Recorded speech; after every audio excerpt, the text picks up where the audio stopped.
Vamos lá? A gente está estudando Efésios com esse tema, unindo todas as coisas em Cristo Jesus, né? A ideia é essa. Paulo vai falar isso desde o primeiro capítulo, que todas as coisas, elas estão convergindo em Cristo. Estão convergindo em Cristo. E dessas ideias, né, nós estamos, ou dessa ideia principal do apóstolo Paulo, nós estamos trabalhando a carta aos Efésios, certo? Então nós vimos que do capítulo 1 até o capítulo 3, no verso 13, Paulo nos conduz a explorar a nossa identidade em Cristo. Isso aqui é muito importante. Paulo está afirmando os fundamentos teológicos da nossa confissão de fé. Do que Jesus fez naquela cruz e como é profundo o trabalho de Cristo através daquela cruz. Então, como que nós desenvolvemos esses capítulos? Nós desenvolvemos esse capítulo da seguinte forma. Em Cristo, nossos corações se sincronizam com a vontade de Deus, unificando todas as coisas. Essa sincronia nos leva a construir uma vida alicerçada em fidelidade, submissão à vontade do Mestre, que desfrute das riquezas incalculáveis e comprometidos com uma visão elevada da igreja. Então, do capítulo de número 1 até o capítulo de número 13, capítulo de número 3, verso de número 13, Paulo trabalhou praticamente essa tese. Ao retornarmos, então, a gente percebe que, no meio da carta, Paulo faz uma divisão. Tem um momento de transição. Ou seja, do capítulo de número 3, verso de número 14, até o 21, diante da graça de Deus, nós nos ajoelhamos em humilde gratidão, reconhecendo nossa impotência e nos entregando em completa dependência, confiança em Cristo, pois somos amados e aceitos por Ele. Essa foi a ideia da oração que Paulo fez. Vocês vão lembrar que do versículo de número 14, no capítulo 3, até o verso de número 21, Paulo repete 2 vezes o quê? A palavra oro. Lembra? Oro. E a força do versículo está, eu oro o quê? De joelhos. Porque nós sabemos que ajoelhar-se não era algo natural, ou costumeiro, melhor dizendo, para um judeu. Um judeu geralmente orava em pé, ok? Você vê várias referências, principalmente no Novo Testamento, o próprio Jesus falando sobre isso. No entanto, quando Paulo se coloca aqui de joelhos diante de Deus, aqui nós vemos uma força, uma grande emoção sendo despejada. E este momento é um momento de transição. Por quê? Porque no capítulo 4, até o final da carta, é abordado como devemos viver em resposta à nossa identidade apresentada nos primeiros capítulos da carta de Efésios. Veja, para você colocar em prática, e aqui está talvez a primeira lição que eu queria deixar para vocês, e se eu não deixei nos outros sermões, eu vacilei. Se você deseja colocar em prática o seu conhecimento a respeito das Sagradas Escrituras, a primeira coisa que você precisa fazer é orar. É orar. A oração molda as nossas ações. Ok?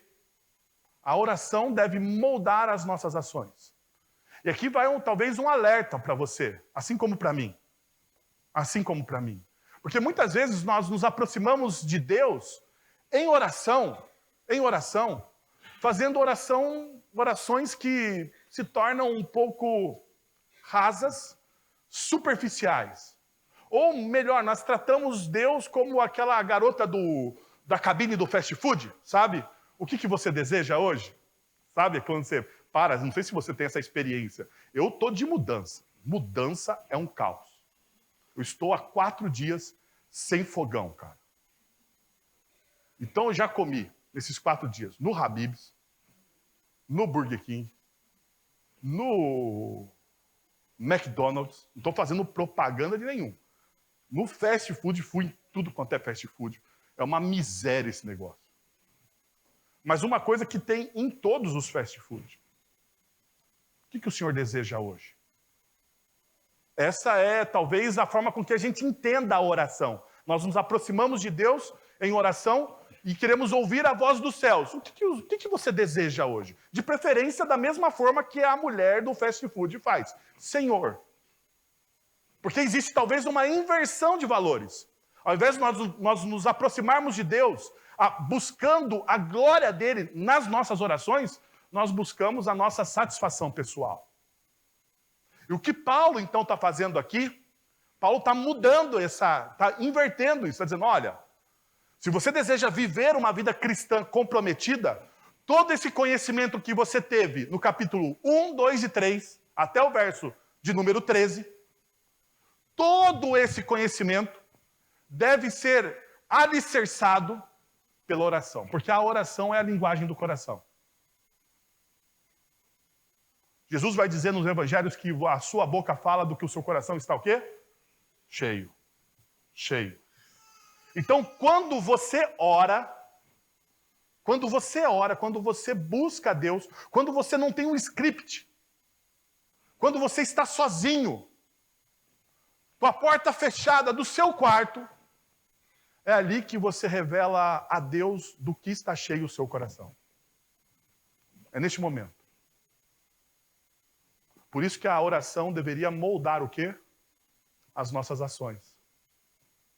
Porque provavelmente é nesse momento que você vai falar dos seus desejos, das suas lutas, das suas dificuldades. Então você precisa prestar atenção muito na forma com que você está orando. Bem, então a partir do capítulo de número 4, nós vamos começar a ver a prática. E hoje nós vamos... Hoje não. Hoje, pela manhã e à noite, e o próximo domingo de manhã, nós vamos se concentrar do verso de número 1 até o 16. Fiz uma divisão aqui para a gente talvez ter um pouco mais de profundidade na nossa mensagem. Então, olha o que Paulo, qual que é a tese de Paulo nesses versículos, de 1 a 16 do capítulo de número 4. Paulo exorta a igreja de Efésios a cultivar a unidade, a utilizar seus dons e a buscar um crescimento contínuo na maturidade espiritual, caminhando sempre rumo a uma fé mais profunda e significativa. A tese de Paulo aqui é essa. Então eu gostaria de trabalhar com vocês 3 mensagens nos próximos domingos. Neste domingo e no próximo. Uma igreja vibrante é marcada pela unidade espiritual. Uma igreja vibrante é marcada pela diversidade espiritual. E uma igreja vibrante é marcada pela maturidade espiritual. Então hoje nós vamos olhar isso aqui. Uma igreja vibrante é marcada pela unidade espiritual. E a primeira coisa que eu gostaria de mostrar para vocês é a ideia de unidade aqui, ou a minha tese de unidade. É caracterizada por uma conexão profunda, onde a harmonia transcende diferenças e cada coração é envolvido por um vínculo de amor e compreensão. Nessa comunhão sincera, as pessoas se apoiam mutuamente, compartilham suas experiências de fé e encontram uma força coletiva que fortalece a caminhada espiritual de todos. Qual que é a ideia de você ser um membro de uma comunidade cristã? Está aqui. Está aqui. É a gente ter essa sincronia de coração que Paulo já vem trabalhando. Que é caracterizada por uma conexão profunda. Uma conexão profunda baseada com o quê? Oração, os meios de graça que Deus nos deu, dispôs para nós, a oração, a leitura da palavra e a comunhão entre os irmãos. Como que a gente é fortalecido? Algumas pessoas pensam assim, não, nós somos fortalecidos somente pela leitura da palavra e pela oração, então eu posso ser um discípulo de Jesus em casa. Eu posso ser uma pessoa comprometida com Deus em casa. Meu irmão e minha irmã, me desculpa, não dá para ser assim. Não dá. Porque o nosso coração é enganoso. Nós precisamos de pessoas que nos apoiem, que orem pela gente quando a gente não consegue orar. Quando a gente não consegue, tem momentos que a gente não consegue orar, que a gente não sabe como orar. E quando você está em desespero, não sabe como orar, você precisa ter alguém que ore por você. Porque você não sabe o que pedir, você não sabe o que falar.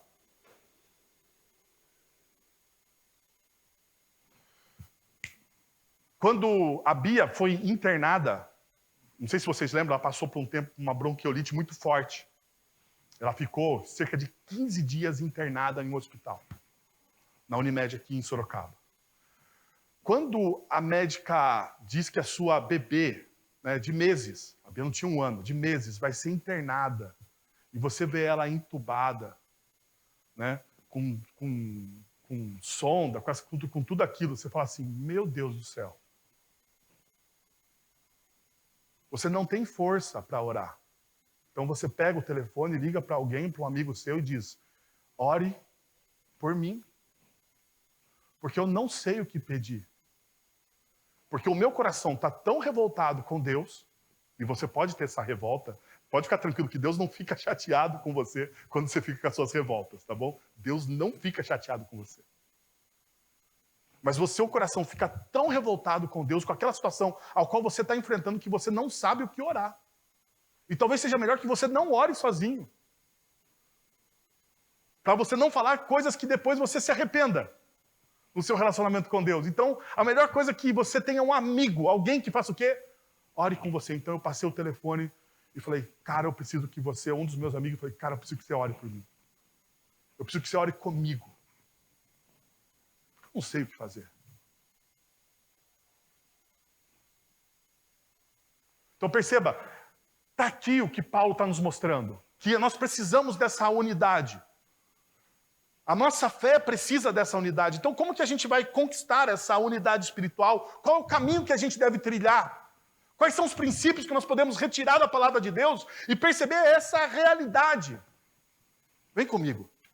Deixa eu tentar caminhar com vocês nisso. Primeiro, nós somos unidos pelo chamado. Veja só o que o texto nos diz.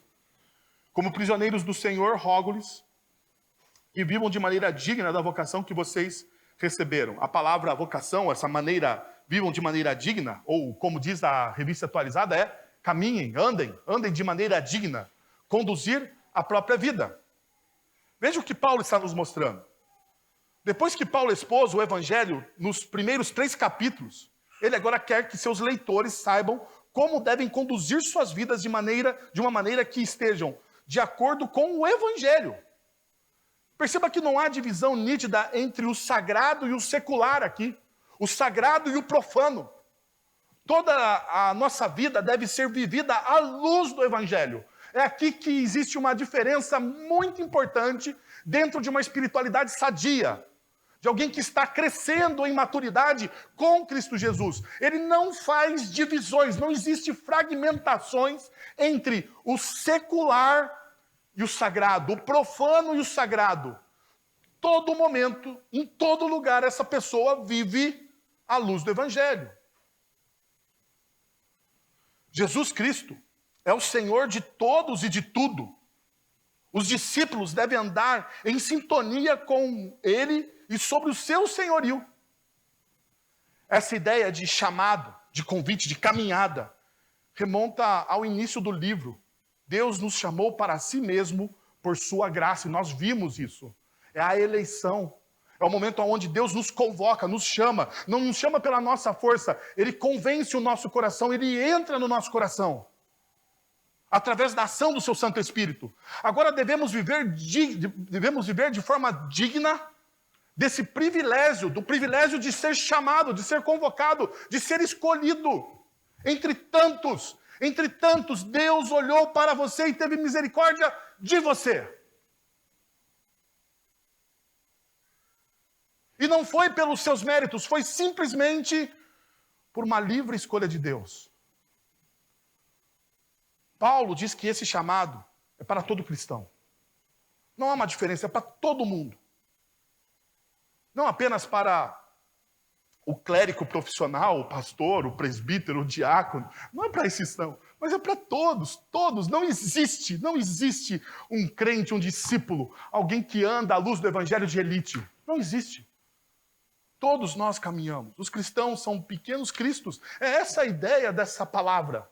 Quando os discípulos são chamados pela primeira vez cristãos no livro de Atos, É porque eles incorporaram a forma com que Jesus vivia. Eu não estou dizendo que era perfeição. É que eles eram íntegros. É que não havia separação entre o sagrado e o profano. Eles viviam à luz do Evangelho. Toda a sua vida, apesar dos seus erros, apesar das suas falhas, eles viviam à luz do Evangelho. E por viverem à luz do Evangelho, as pessoas o reconheceram aqueles primeiros discípulos como pequenos cristos.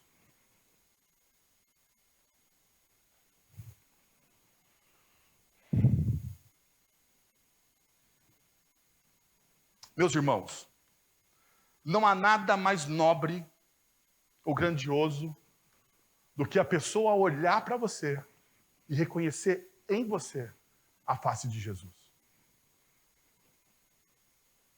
Não há nada mais nobre ou grandioso do que a pessoa olhar para você e perceber que você vive à luz do Evangelho. Que você rompeu com a religiosidade. Rompeu com essa falsa moralidade que nós temos às vezes.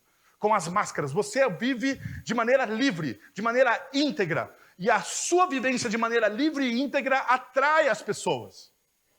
É o que Paulo está chamando aqui a gente a viver. Então, perceba. Paulo, ele fala o seguinte: eu vivo como prisioneiro no Senhor. Ele não se considerava prisioneiro de Roma, mas de Cristo. Ele entregou sua vida ao senhorio de Cristo. E isso levou ele à prisão.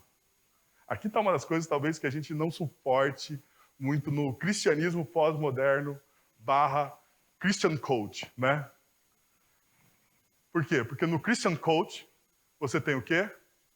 Vitória. Agora, veja uma coisa. Um dos homens mais comprometidos com o Evangelho. Aquele que nos dá a base teológica. Paulo é o grande teólogo da igreja primitiva, e o grande teólogo da igreja, talvez, né, depois de Cristo, é o Paulo.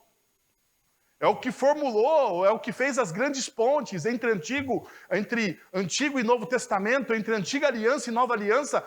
Paulo é esse que cria os hiperlinks, que percebe na história do povo de Israel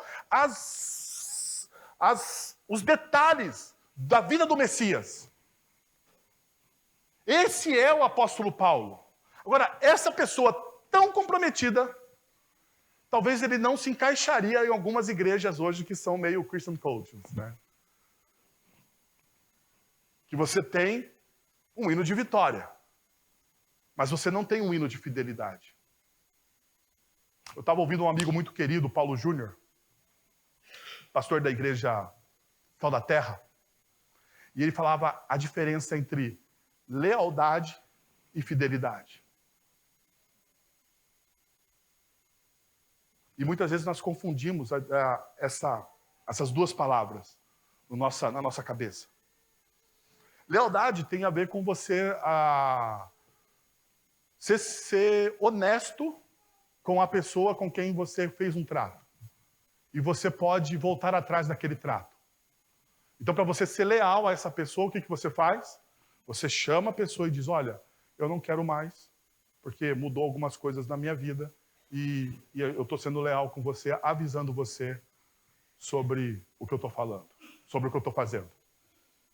Agora, o que é fidelidade? Fidelidade é você ter empenhado a sua palavra, não voltar atrás. Ao você empenhar a sua palavra sobre uma situação, você não volta atrás. Por exemplo, no casamento, fidelidade é o quê? Você prometeu diante de Deus e dos homens que você teria uma única pessoa na sua vida. Você empenhou, aqueles que são casados, ele empenhou a palavra. E o fiel, apesar de todas as tentações, porque tentações existem, apesar de todas as tentações, como diz o Stephen Kunitz, apesar de você, na sua vida, encontrar pessoas mais bonitas e interessantes do que a pessoa com que você prometeu fidelidade, você ainda olha para quê? Para a sua primeira palavra, para a sua primeira promessa, Fidelidade é você empenhar a sua palavra e garantir que a sua palavra será cumprida. É diferente de lealdade. Talvez a gente defina muito na nossa espiritualidade lealdade como sinônimo de fidelidade a Deus. E não é isso, meus irmãos. A gente acha que ser leal a Deus está bom. Não. Uma das coisas que Deus requer de nós é a nossa fidelidade.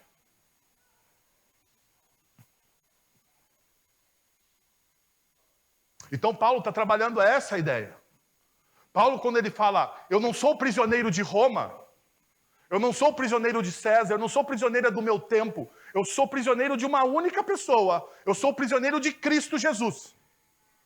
Eu sou prisioneiro daquele que governa todas as coisas, independente de quem está no poder. É Cristo que me colocou aqui, é Cristo que me conduziu até aqui.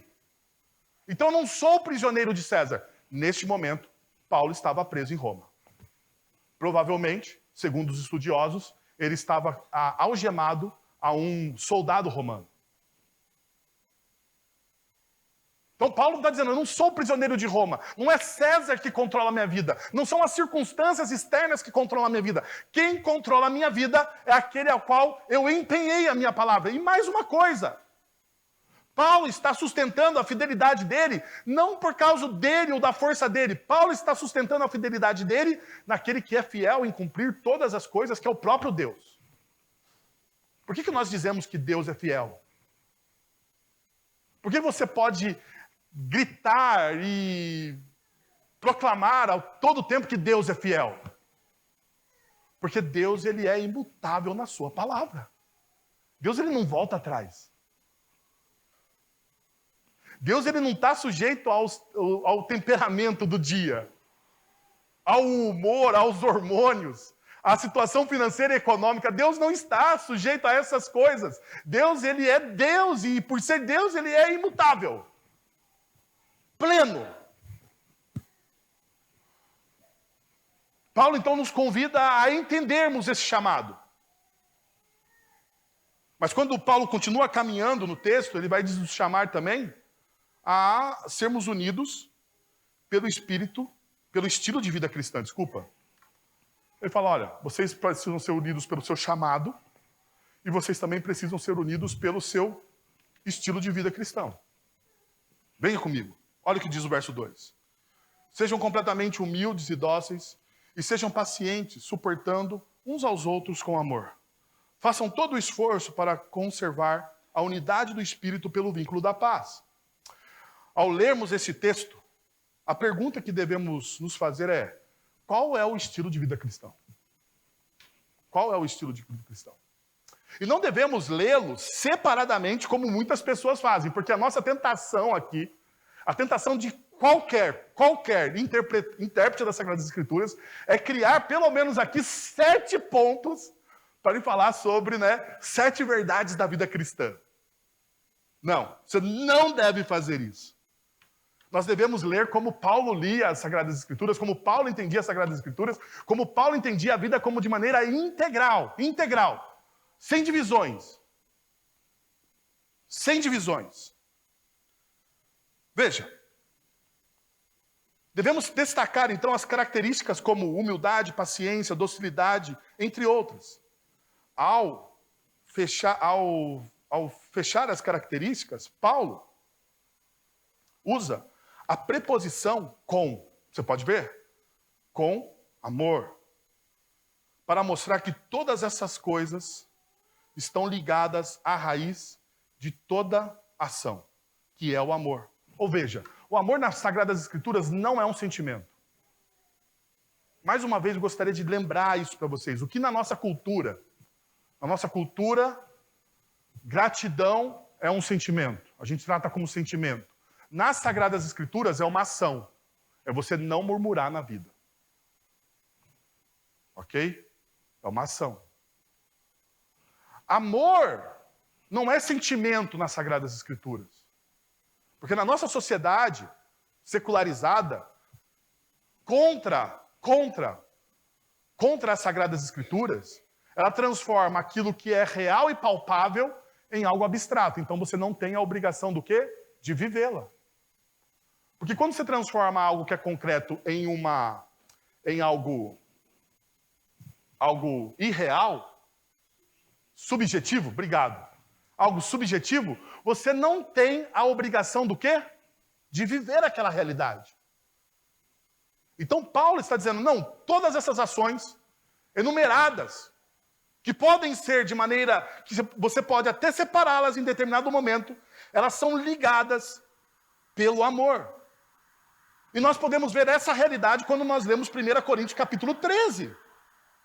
O amor é a base que sustenta todas as outras características. Portanto, devemos fazer uma leitura de forma inversa. Qual que é a leitura de forma inversa?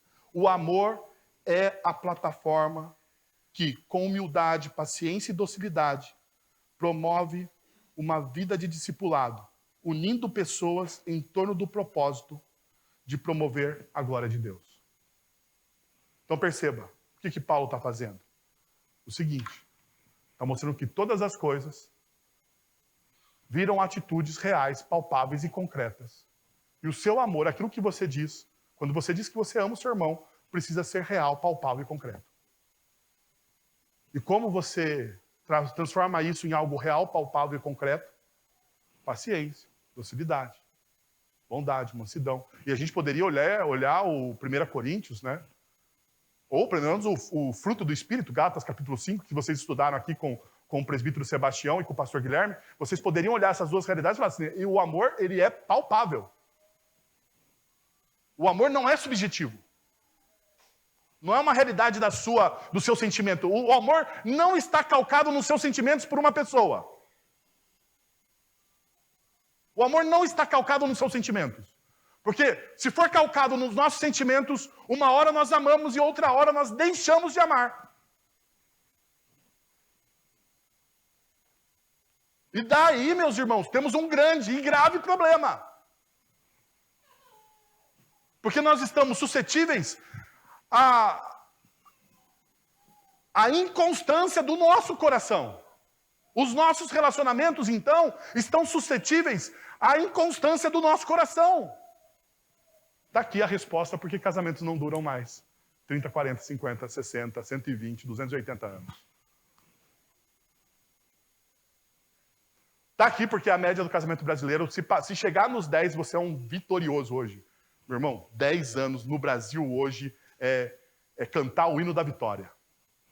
Sabe a musiquinha do Ayrton Senna, depois da chegada? É essa música que você deve cantar se você se você chegou depois dos 10 anos. Se você passou os 20, então você é uma peça rara. Você está sendo já artigo de museu. No bom sentido. No bom sentido. Sim, no bom sentido, não se sinta ofendido com isso. Mas perceba o que Paulo está fazendo então aqui. Paulo nos está convidando a essa realidade. O amor é uma plataforma que, com humildade, paciência e docilidade, promove uma vida de discipulado, unindo pessoas em torno do propósito de promover a glória de Deus. Essa é a ideia principal aqui. Então veja, como que Paulo trabalha isso aqui? Veja aqui. Talvez se eu tivesse que destacar uma única coisa aqui, uma única coisa, seria essa. Torne-se suporte para os outros. Porque a ideia de suportar aqui não é aquela ideia que a pessoa é uma pessoa incontestavelmente chata e você tem que falar, Senhor, essa aqui é a minha cruz. Eu vou segurar ela aqui. Né? E você está pagando penitência. Não é essa a ideia. A ideia é você suportar de fato. Tanto que no grego original a ideia de suportar é levantar, manter-se ereto e firme, ou sustentar, carregar e suportar. A ideia principal que o texto nos traduz. Então você se torna um suporte para outras pessoas. Tem um livro muito interessante, dica de leitura hoje pela manhã. Formador de Heróis, David Ferguson, editora Palavra. Vou dar até editora agora, porque esse aqui eu vou lembrar. David Ferguson, editora Palavra, Formador de Heróis. Ele vai falar exatamente sobre isso. Sobre que todo crente, todo aquele que é discípulo de Cristo Jesus, Aquele que caminha com Cristo é um formador de novos heróis. Ele é um suporte, uma plataforma de pessoas. Eu tenho falado isso para os meus líderes. Falo assim, olha, se você quer ver seu ministério crescer, você precisa ser uma plataforma para outros líderes e você não pode ter medo de pessoas melhores do que você chegar no seu ministério e fazer parte do seu ministério e ser melhor do que você daquilo que você faz. Porque isso é o natural da vida. Ter gente melhor do que eu. Por exemplo, nós estamos com o grupo de dons lá, a aula de dons da segunda-feira. E eu vi que tem 7 pessoas que ensinam, que têm o dom principal, o ensino. Pensei, vou ensinar esses caras aqui o pouco que eu sei sobre pregar. Vou formar aqui, aí presbítero Sebastião, nossa missão. A gente vai formar uma classe de novos pregadores na nossa igreja. Rapaz, quando eu tirar férias, pode ser de 7 finais de semana. Tô brincando, não é isso que eu tô pensando, não. Mas eu pensei também, pecado mesmo. Pensei. Mas a ideia principal é equipar pessoas. E se tiver alguém que prega melhor do que eu, não tem problema nenhum.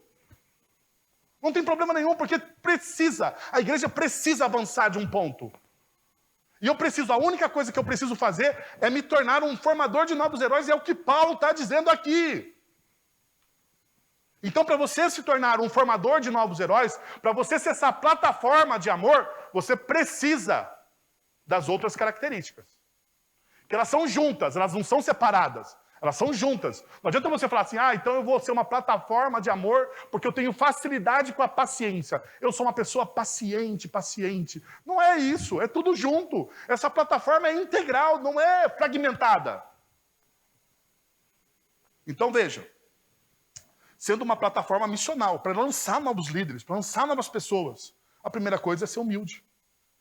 Envolve viver o bem para os outros, sendo oposto da alta exaltação e baseada em considerar os outros como mais importantes, refletindo a essência do Evangelho. Filipenses capítulo 2, verso número 3. Paulo falando sobre Jesus. Sobre o quê? Sobre como Jesus foi humilde. Sobre como Jesus se importou mais com os outros do que com a sua própria glória ou com a sua própria exaltação. E que, na verdade, a exaltação de Jesus vem só porque ele é humilde. O caminho de Jesus é o caminho da humildade. É o caminho da abnegação, é o caminho de abrir espaço para novas pessoas. O caminho de Jesus também nos leva a ser uma pessoa dócil. Dócil não é ser tímido, porque a gente muitas vezes engana, né? Acha que essa pessoa é dócil, tímido, né? Não é. Mas sim ter um espírito brando e autocontrole. A mansidão é uma das expressões do fruto do Espírito, que nos guia a ser gentis e cuidar uns dos outros com acolhimento. 1 Timóteo capítulo 3, Gálatas capítulo 5, 23, 6 e 1, você pode encontrar essa realidade. Ainda, o texto me dá uma outra característica, paciência. Eu sei, talvez essa paciência aqui seja mais difícil para a gente, né? Hoje ninguém tem muita paciência. Eu detesto fila. Se eu chegar num restaurante, pode ser um restaurante, pode ser, sei lá, o cara 5 estrelas da revista 5 não sei o quê, best-seller não sei aonde. E o restaurante tiver fila, eu vou no prato sujo. Não estou nem aí. Porque eu detesto ficar esperando lá. Vendo os outros comer e você esperando. É uma coisa chata. Você não acha? Eu acho muito chato. Eu prefiro comer o pão com ovo no copo sujo do que ficar esperando alguém. Então, o que eu faço? Detesto fila. Supermercado. Odeio supermercado. Porque você tem que ter paciência para ir no supermercado. Compra online. Compra online. Reservo. Quando eu sei que o lugar tem fila, ligo antes, vou chegar esse horário aí. Se tiver fila, eu vou embora, hein? Vou embora. Avisa a mulher. Por quê? Detestamos Temos dificuldade com a paciência. A paciência que é a capacidade de suportar aborrecimento e desafios por um período, revelando humildade e amor, conforme explicado por Cristo, e cultivado, confiando no Espírito, e meditando em sua paciência, na paciência que o próprio Cristo teve com a gente. Perceba como Deus é paciente com a gente. Já percebeu? Diferente de mim, né? Que eu confessei aqui vários pecados para vocês essa manhã. Estou com medo, semana que vem não prego. Mas deixa eu te dizer uma coisa.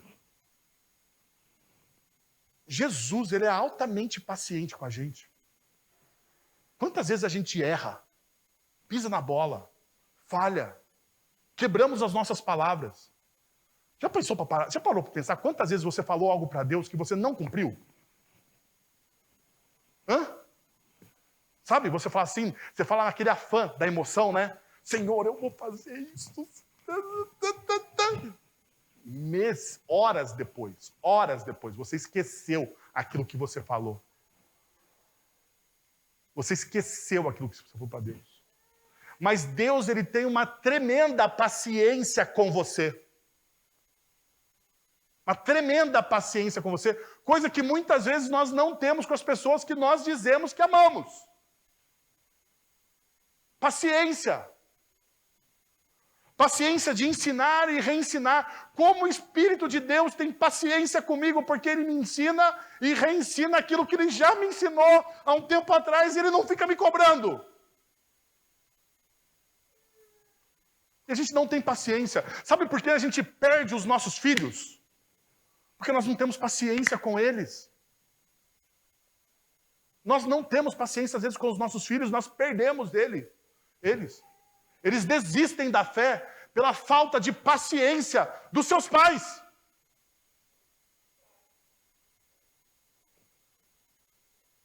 A gente precisa andar como Cristo andou. E Paulo está nos ensinando isso. Então veja.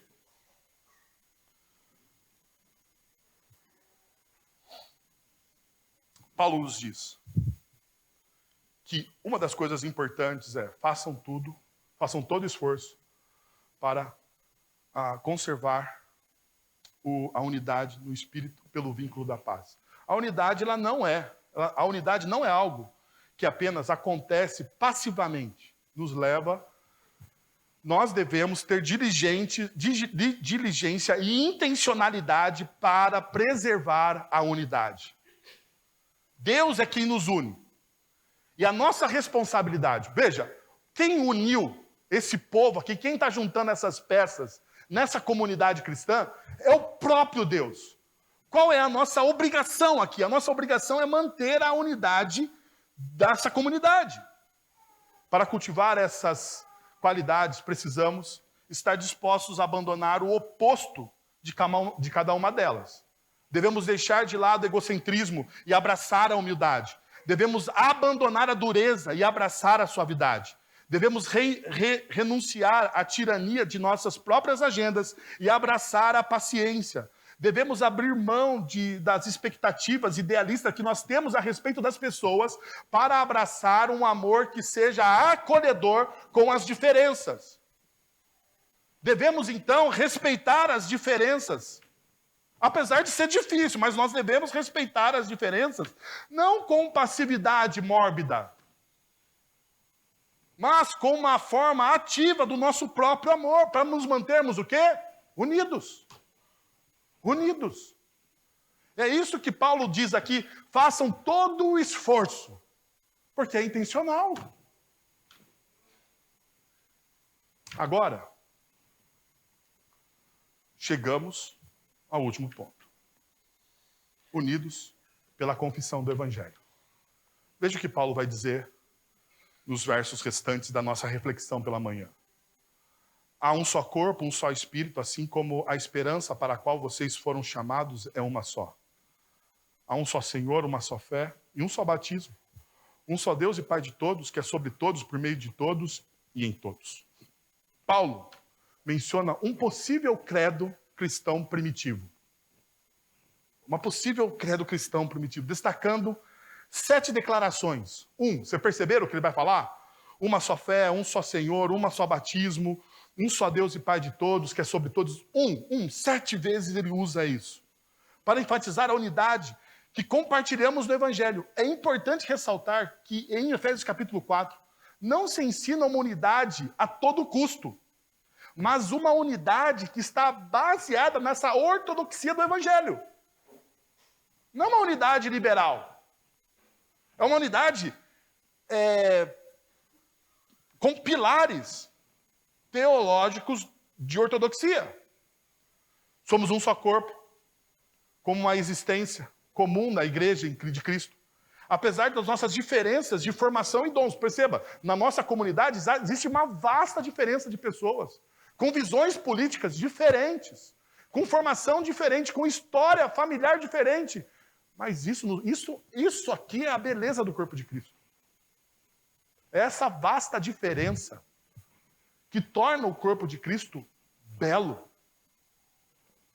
Compartilhamos um Espírito, tendo uma origem comum na obra do Espírito Santo.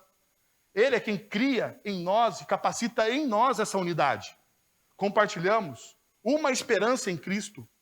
Antes, estávamos sem esperança, mortos nos nossos delitos e pecados, mas agora nós somos chamados e reconciliados pelo Cristo. Nós temos esperança e devemos viver da maneira digna que Ele nos chamou. Confessamos Jesus como Senhor. Proclamamos corajosamente que Ele está acima de todas as autoridades terrenas. Essa confissão é poderosa e pode até desafiar a nossa forma, o nosso sistema estabelecido. Porque foi o que aconteceu com os primeiros discípulos. Ao eles confessarem o Cristo como Senhor da vida deles, eles estavam quebrando o sistema. Sabe o que me impressiona hoje? É que quando nós olhamos evangélicos envolvidos com a política, eles não estão quebrando o sistema, eles estão vivendo dentro do sistema e se nutrindo do sistema. E o sistema é corrupto. E eles dizem que Cristo é o Senhor, mas o Cristo é o Senhor até a vírgula X da lei tal, ou até a vírgula X do Supremo Tribunal. Eles estão se corrompendo. Mas é fácil quando a gente olha para cima. E quando nós não olhamos para o nosso próprio umbigo. Quando nós proclamamos Jesus como Senhor e nos nutrimos também do próprio sistema. O nosso coração precisa estar alerta. Abraçamos juntos, como diz o apóstolo Paulo, uma só fé. Acreditamos nas verdades essenciais compartilhadas nesse credo.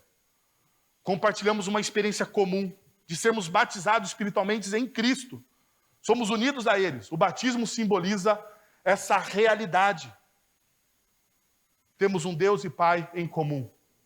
Como filhos adotivos, por amor de Cristo, compartilhamos o mesmo Pai, independente das nossas origens étnicas, sociais, não fazem sentido. Dentro do reino de Deus, essas diferenças não fazem sentido. Por quê? Porque aqui está o X. Aqui, neste lugar, nós deveríamos ser uma grande família estendida.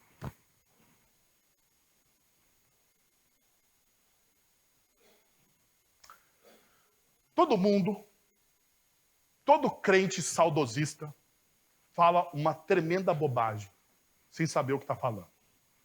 Que é o seguinte: nós devemos ser como a igreja primitiva. Sem saber o que está falando. Você quer ser como os primeiros discípulos?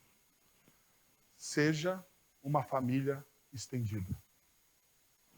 O que diz o texto de Atos? Que na comunidade dos primeiros discípulos, tudo era comum a todos. Eles eram uma família estendida. Então, quando eles olhavam alguém passar uma necessidade, eles não ficavam inertes. Ou eles não faziam uma falsa piedade que é: eu vou orar por você. eles faziam algo real, eles faziam algo real. E talvez a gente precise disso hoje. Sabe? Romper essa casca superficial do evangelho que a gente vive. Para viver como uma família estendida. Para entender as dores e as dificuldades, as dúvidas uns dos outros. E a gente não se escandalizar com as dúvidas das pessoas, ou até mesmo com a própria atitude da pessoa. A gente saber acolher. E acolher não significa que você vai aceitar, significa que você vai caminhar com essa pessoa e mostrar para essa pessoa que o evangelho faz diferença na vida dela.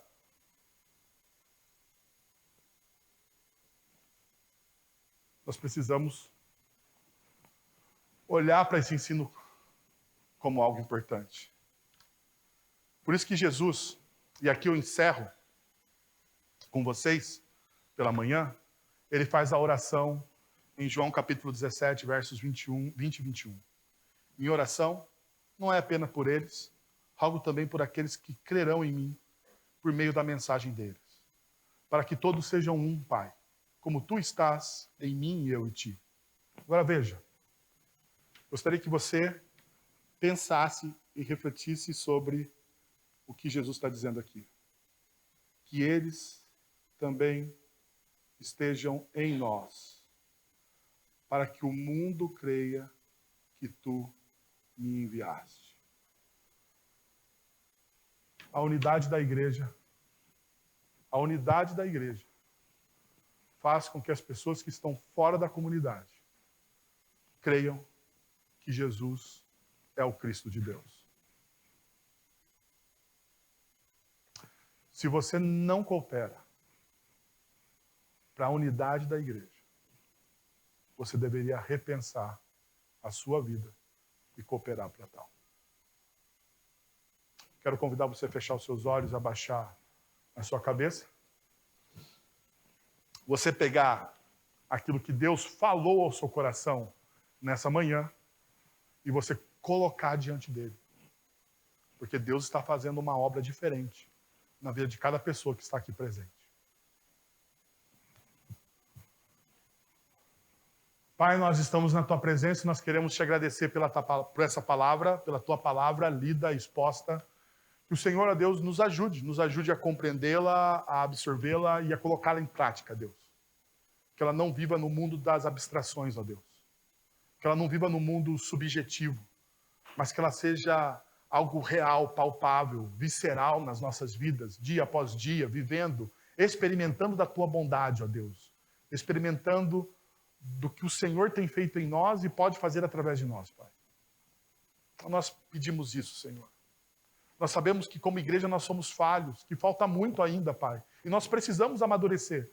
Nós precisamos romper a superficialidade do Evangelho ou dessa casca religiosa que nós temos. Nós precisamos nos aprofundar no Evangelho de Cristo Jesus. Então nos ajuda, Senhor. Com Teu Santo Espírito nos ajuda, Pai. Como igreja. É isso que nós te pedimos, em nome de Jesus. Amém. Agora, irmãos, que a graça de nosso Senhor e Salvador Jesus Cristo, o amor de nosso Deus e Pai, o conselho, o consolo, o poder e a ação poderosa do Santo Espírito de Deus estejam sobre vocês agora e pelos séculos dos séculos. Amém.